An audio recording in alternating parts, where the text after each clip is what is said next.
Hey guys, today we are going to learn on how to fix messages trouble sending problem and messages not sending. When all we have to do is to go to our messages, say I want to tap up welcome, and as you can see, we are having trouble sending these messages. We're going to first head on over to our settings. Then we're going to tap on app management. We're going to tap on app list. We're going to scroll down up to see the messaging app. You can see it's here.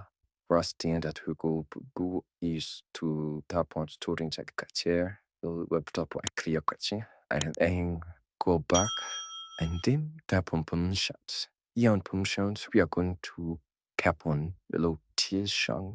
Then we're going to tap on allow while using the app. Going to go back and then going to tap on messages.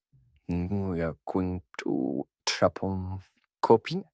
And we're going to tap on the texts. So we're going to paste the text that we had already copied. Then we're going to tap on send. And just to reason this type of animation, you have to top up that line in order for us to be able to send this type of a message. And thank you guys for watching this video. Please do like, share, and subscribe. And I'll see you guys in the next video.